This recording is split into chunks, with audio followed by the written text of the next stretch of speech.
homicide and armed robbery and served 15 years in confinement.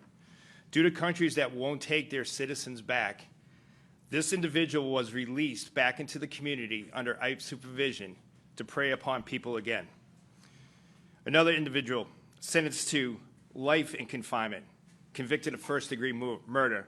His country would not take him back, forcing ICE to have to re-release him back into the community to re-offend. As Tricia highlighted before, we have an individual that raped and sexually assaulted a mentally handicapped victim.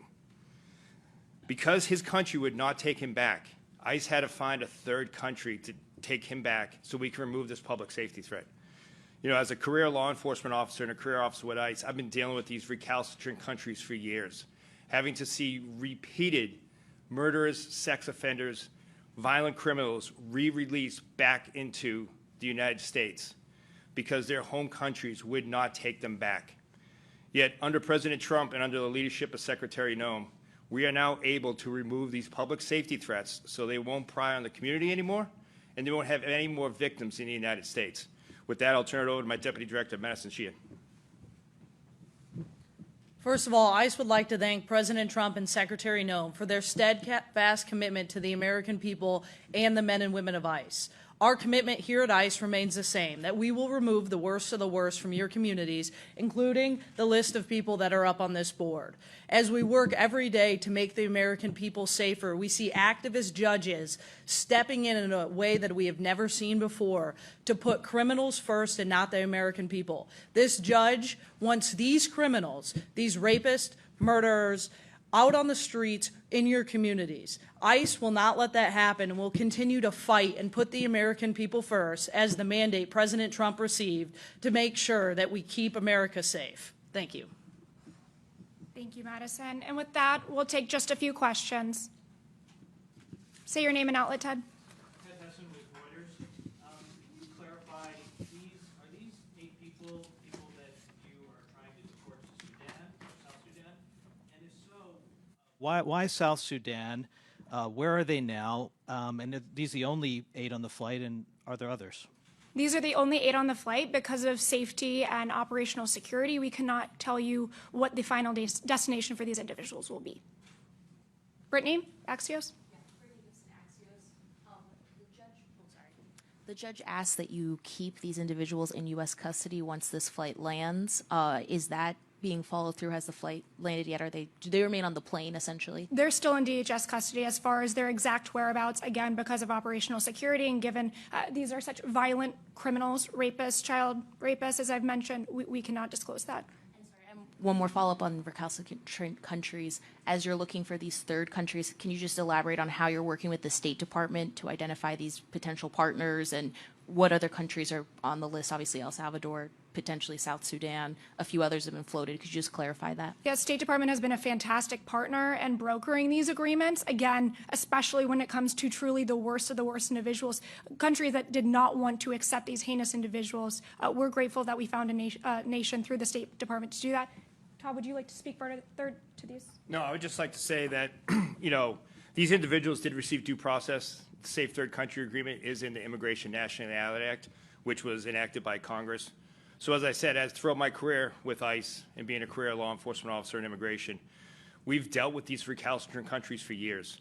And I would just say that through the partnership with the State Department, with Secretary Rubio, and under Secretary Noem's leadership and vision, we're able to do this under this administration to remove these public safety threats. And I would just like to take the time to thank, the men and women of ICE who put their lives on the line every day, the officers of our special response teams and our high-risk teams that do transportation of these individuals. These are the most violent people that are in the U.S. These are the ones that you don't want in your community. These are the ones that we prioritize every day. So again, under those partnerships, we're able to go ahead and remove these public safety threats from the community. Julia? Thank you. Could you talk more about the agreement with South Sudan? Once these people were going to arrive there, was the agreement that they would be incarcerated, much like the CICA prison conditions in El Salvador? And were each of their home countries actually notified? In other words, did you try to send them back to their home countries before you made this decision? Yeah, I would caution you to make the assumption that their final destination is South Sudan. As far as that agreement goes, I would definitely refer you to the State Department's for specifics, but perhaps Madison or Todd, you'd like to add something here? So, sure. Yes, I can say that their home countries refuse to take these individuals back. ICE is bound by Zavidas, which is a Supreme Court decision. Again, I've always said ICE detention isn't punitive. We detain and remove. After 6 months or 180 days, if we don't have a country that'll take their citizens back, we do have an option to find a safe third country.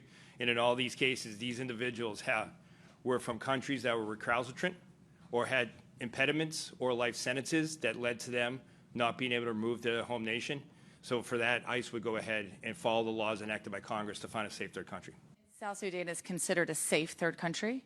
So I can't talk as far as the State Department and agreements made at this administration as far as where the final destination is for these individuals. So again, I refer you to State Department. I think we'll take one more. Priscilla? Thank you. In a court declaration yesterday evening, one of the attorneys said that when she reached out about her Burmese client, that she was told by an officer that it was South Sudan. So can you confirm that it is one of the countries, at the very least, that you are working with to accept these nationals, and anything more that you can share about the process by which immigrants in detention are being notified if they're going to be sent to a third country and what that looks like? Yeah, absolutely. We are following due process under the U.S. Constitution. These individuals have been given, and their lawyers have been given, plenty of prior notice as far as those actual agreements. We can get back to you with more information from the State Department. Todd, anything to add there? No, I would just say the same thing that, ICE, we do follow the current laws and restrictions that do bar us by safe third countries. And I would just say that I would refer you to the State Department, not necessarily on any final destination that these individuals may not be going to, but State Department has a multitude of countries that they are working with for safe third countries. So I'll refer you back to State Department. Just one quick question. You're saying to not conclude that they're going to South Sudan. DHS is streaming this press conference right now. Sure. With the headline that says DHS press conference on migrant flight to South Sudan. Sure. So is the department then confirming that this flight is going to South Sudan?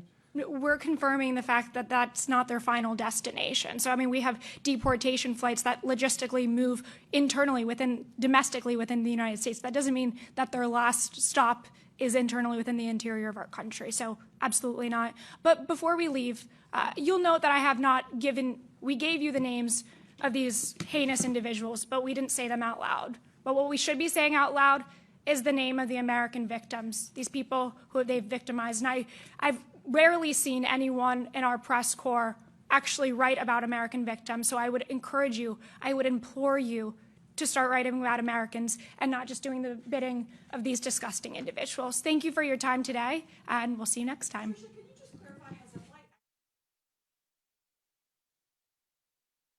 Thank you all. Thank you.